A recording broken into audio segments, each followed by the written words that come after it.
नमस्कार दोस्तों, स्वागत है आपका निरेक एकेडमी प्लेटफॉर्म पर। आज हम एक ऐसा कानून शुरू करने वाले हैं जिसके बिना भारत में कोई भी प्रॉपर्टी सुरक्षित नहीं है। उसका नाम है द रजिस्ट्रेशन एक्ट 1908। ये एक छोटा सा एक्ट जरूर है जिसमें सिर्फ 93 सेक्शन है, लेकिन एग्जाम के नजरिए से बहुत ही ये इंपॉर्टेंट और स्कोरिंग एक्ट है। आज हम देखेंगे कि क्यों कुछ दस्तावेजों को रजिस्टर करना मैंडेटरी या कंपलसरी है और किन के लिए यह स्वैच्छिक ऑप्शनल भी है। सबसे पहले मैं आपको इसके एक्ट के नेचर के बारे में और इसके ऑब्जेक्ट के बारे में आपको बता देता हूं। और एक्ट के नेचर और ऑब्जेक्ट को समझने से पहले मैं आपको एक ऐसा क्वेश्चन बताता हूं ताकि आपको वो क्वेश्चन दिमाग में सेट हो जाए। देखिए,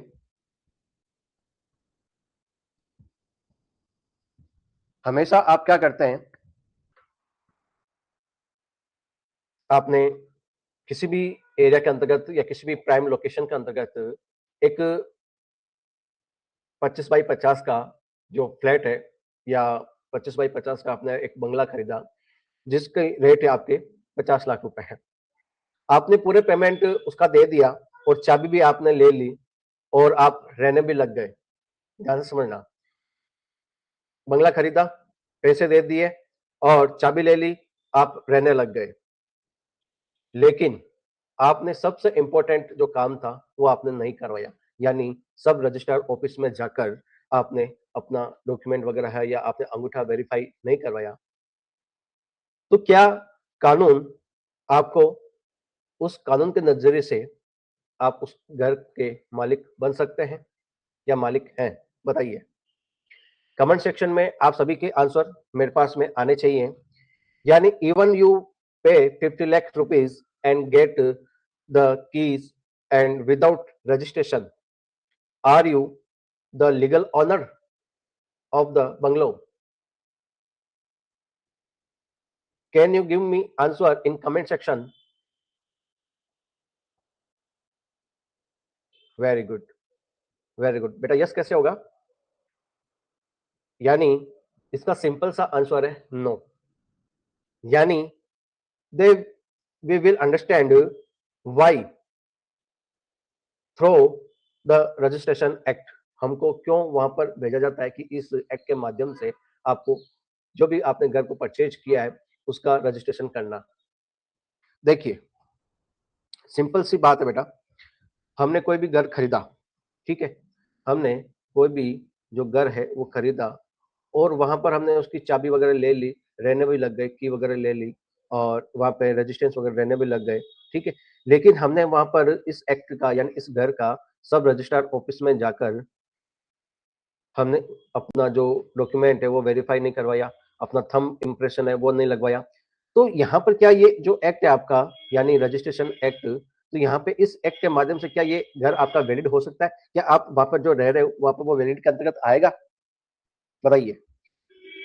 क्या जो हम रजिस्ट्रेशन एक्ट पढ़ेंगे, अब रजिस्ट्रेशन एक्ट जो पढ़ेंगे इसको क्यों बनाना पड़ा, क्यों बनाना पड़ा सरकार के द्वारा?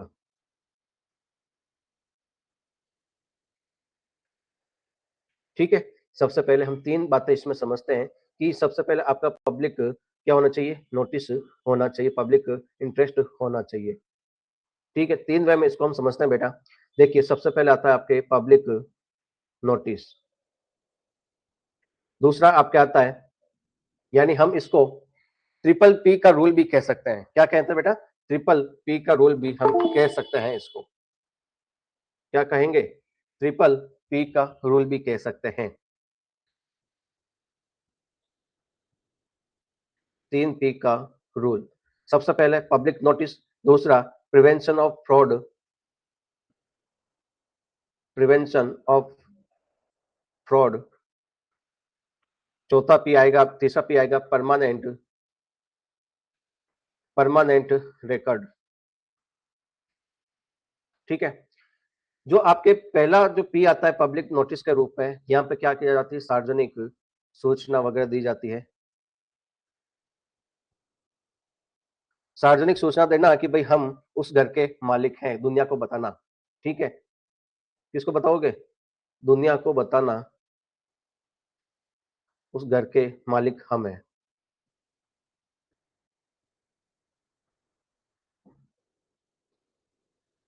ठीक है भाई, आपने दुनिया को बता दिया, कैसे बताओगे? पब्लिक नोटिस के माध्यम से बताओगे, या आप जो डॉक्यूमेंट वगैरह है उसके माध्यम से बताओगे। फिर दूसरा आता है कि भाई प्रिवेंट ऑफ फ्रॉड, यानी धोखाधड़ी। धोखाधड़ी से क्या करना? बचाव करवाना। भाई ऐसा हो कि भाई एक ही जमीन है, ठीक है, एक ही जमीन है और उसके जो डॉक्यूमेंट है वो 2% के नाम हो जाए, तो वहां पर इसको क्या करना? रोकना। तीसरा हो गया आपके जो स्थायी रिकॉर्ड, जिस बंदे की वो प्रॉपर्टी है उसका सब रजिस्टर के माध्यम से, थंब इम्प्रेशन के माध्यम से, डॉक्यूमेंट, आधार वेरिफिकेशन के, जो आपके पैन कार्ड वेरिफिकेशन के माध्यम से उस डॉक्यूमेंट पर खसरा नंबर वगैरह सारा कुछ आपके नाम से रजिस्टर्ड हो जाना, तो वो हो जाता परमानेंट रिकॉर्ड के माध्यम से। ठीक है, समझ गए बेटा या नहीं समझे? बताओ, यहां तक समझ में आया या नहीं आया?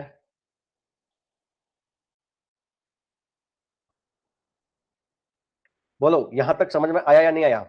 यानी ट्रिपल पी का जो रूल हम अब पढ़ रहे हैं वो आपको समझ में आया या नहीं आया? बोलिए, कमेंट सेक्शन में जरूर बताएं, ट्रिपल पी का जो रूल हम पढ़ रहे हैं वो आपको समझ में आ गया? Very good. यानी सबसे पहले आपको क्या करना है, देखिए, सबसे पहले आपको पब्लिक नोटिस देना है। दूसरा, प्रिवेंशन ऑफ फ्रॉड के रूप में रोकना उनको। तीसरा, परमानेंट रिकॉर्ड बनाना। ठीक है, अब जो रजिस्ट्रेशन एक्ट आपका है, रजिस्ट्रेशन जो एक्ट है,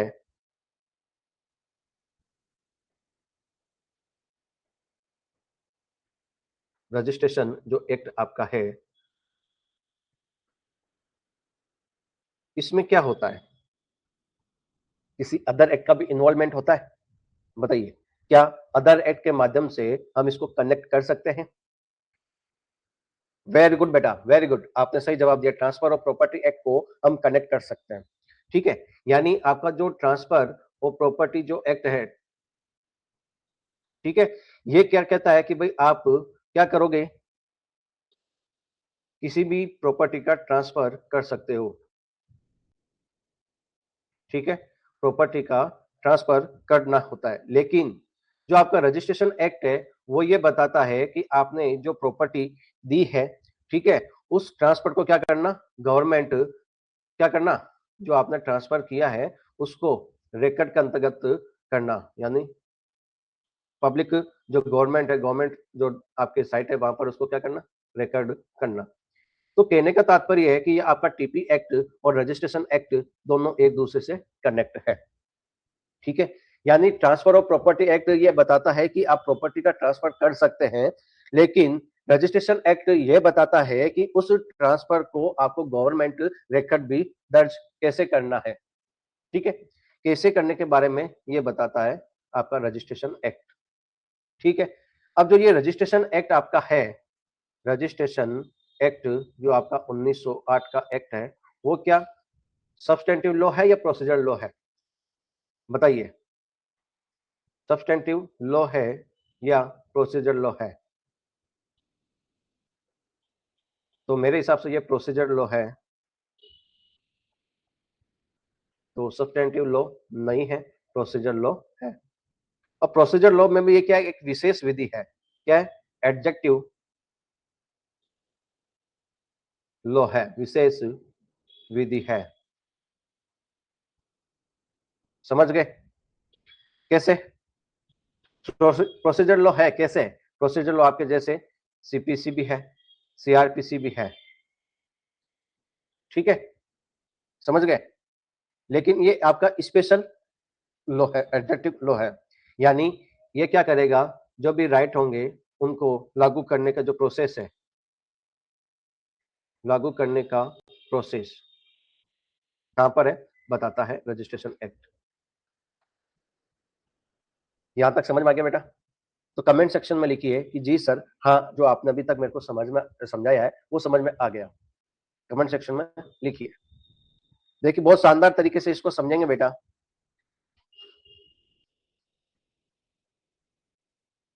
समझ लिया? अब देखिए, रजिस्ट्रेशन जो एक्ट आपका है, यानी जो रजिस्ट्रेशन एक्ट है,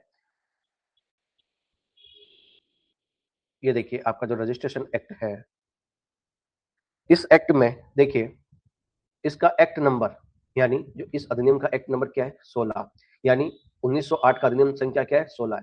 यानी जब ये आपके एक्ट बना गया था तो ये आपके विधेयक नंबर 16 रखा गया था और आपके पार्लियामेंट में लोकसभा और राज्यसभा के अंतर्गत ये पास हुआ था। तो आप कह सकते हैं एक्ट नंबर आपका 16 था। फिर इनेक्टमेंट डेट 18 दिसंबर 1908, 18 दिसंबर 1908 को ये इनेक्टमेंट हुआ था। एक्ट कब इंप्लीमेंट हुआ था? तो ये इंप्लीमेंट हुआ था 1 जनवरी 1908 को। क्या ये प्रोसीजर लॉ है? हाँ, प्रोसीजर लॉ प्रक्रियात्मक विधि है, लेकिन इसको एडजेक्टिव लॉ भी कहते हैं।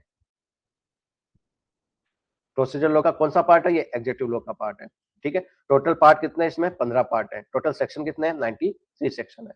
ठीक है, यहां तक समझ में आ गया बेटा आपको? चलिए,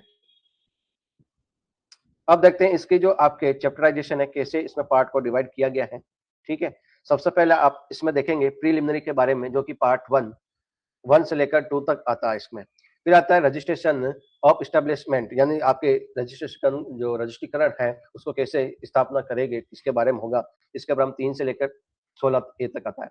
फिर पार्ट 3 आपके आता है 17 से लेकर 22 तक, जो रजिस्ट्रेबल जो डॉक्यूमेंट रजिस्ट्रीकरण योग्य जो दस्तावेज है उसके बारे में आता है। ठीक है, फिर आपके इसमें टाइम के बारे में आता है 23 से लेकर 27 तक। फिर इसमें प्लेस के बारे में आता है 28 से लेकर 31 तक। फिर इसमें प्रेजेंटिंग डॉक्यूमेंट, किस प्रकार से डॉक्यूमेंट को प्रोड्यूस करोगे, पेश करोगे, 32 से लेकर 35 तक आता है।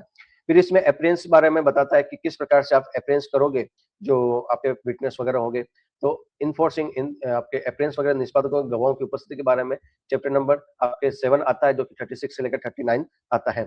फिर आपके पार्ट 8 आता है, जिसमें आपके 40 से लेकर 41 तक आता है, आपके जो विल्स और अथॉरिटी ऑफ एडॉप्ट के बारे में बताता है, वसीयत और दत्तक ग्रहण को गोद के लेने के राइट के बारे में बताता है। फिर इसमें डिपॉजिट ऑफ विल्स के बारे में बताता है, जो कि 42 से लेकर 46 के अंतर्गत आता है। चैप्टर जो पार्ट 9 है आपका, वसीयतों को जमा करने के बारे में 42 से लेकर 46। फिर इसमें आता है रजिस्ट्रेशन का इफेक्ट क्या रहेगा, जिसमें आप जो रजिस्ट्रीकरण और गैर रजिस्ट्रीकरण के बारे में आता है। ठीक है, जो रजिस्ट्रीकरण और नॉन रजिस्ट्रीकरण का इफेक्ट है वो पार्ट 10 के अंतर्गत आता है, जिसमें आपके 47 से लेकर 50 तक सेक्शन रहेंगे। फिर पार्ट 11 के अंतर्गत आके 50 से लेकर 70 तक आता है, जो ड्यूटीज ऑफ ऑफिसर्स होगी। ठीक है, जिसमें पार्ट 11 के अंतर्गत रजिस्ट्रीकरण और अधिकारियों के कर्तव्य और ड्यूटी के रूप में पावर के रूप में होगा। फिर पार्ट 3 के पार्ट 12 के रूप में आपके 71 से लेकर 77 रिफ्यूजल टू रजिस्टर्ड के रूप में होगा, रजिस्ट्रेशन से इनकार करने के बारे में होगा।